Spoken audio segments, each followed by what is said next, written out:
ফরিদপুর ১ আসন নির্বাচনে মাঠে ছিলাম আলফাডাঙ্গাতে।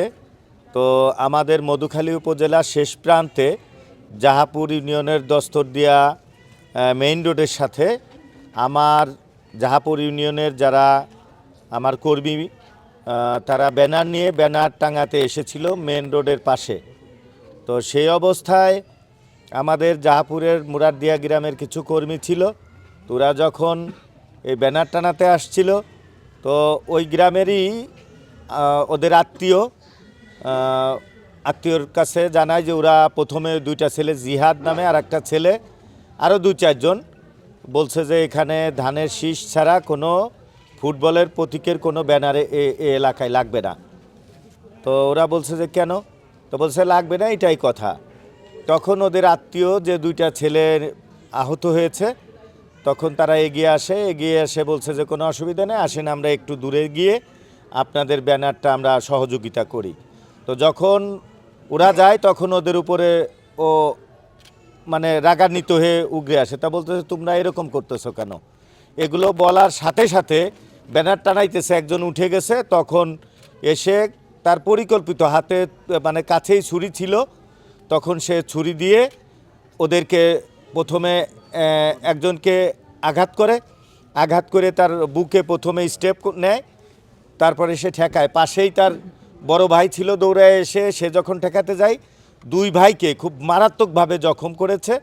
জখম করে এখন একজনের অবস্থা খুব আশঙ্কাজনক। পেটে যে আঘাতটা করেছে বা বুকেরটা মোটামুটি কম ডিপ হয়েছে, কিন্তু পেটেরটা একেবারে ভিতরে ঢুকে নাড়িটা এখন এইখানে আমি হসপিটালে আসলাম। ডক্টর বলেছেন যে এটা রুগী খুব আশঙ্কাজনক, ওনাকে ঢাকায় নিয়ে যাওয়ার জন্যে। তো ইতিমধ্যে আমরা একজনকে, বড় ভাই যে পরে আসছিল ঠেকাতে, তাকে যেভাবে করেছে, ছোট জনের সাথে আমি কথা বললাম, সে খুব আতঙ্কিত, কারোর সাথে কথা বলতেও সে ভয় পাচ্ছে, মানে সঠিকভাবে বলতেও পারতেছে না। ঘটনাটা কে ঘটাইছে? এটা জিহাদ নামের একটা ছেলে, আমি তো আসলে চিনি না। ওনরা ধানের শীষের কাজ করে। ওনরা একটা কথাই বলছে যে আমরা এই এলাকায় ধানের শীষ ছাড়া অন্য কাউকে ফুটবলকে কোনো ব্যানার লাগাতে দিব না, ফুটবলের কোনো ব্যানার এই অঞ্চলে থাকবে না।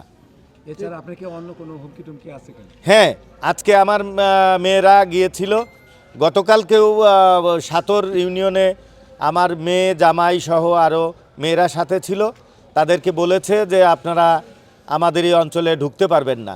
সাধারণ মানুষগুলো বলছে যে আমরা খুব ভয়ের মধ্যে আছি, কারণ উনি খুব অন্য টাইপের মানুষ, আপনারা আমাদের এখানে এসেন না। আর কিছু ছেলেপেলে এসে বলছে যে আমাদের এই এলাকায় কোনো রকম ঢুকতে পারবেন না, পুরা রাস্তা আটকায় দিয়েছে। পরে আমার মেয়েরা খুব ভয় পাইছে, গত রাত্রে জানাইছে। আমি বলছি যে বাবা, তোমরা মেন রোডের পাশে বা কোনো বেশি লোকজন সাথে নিয়ে যেও।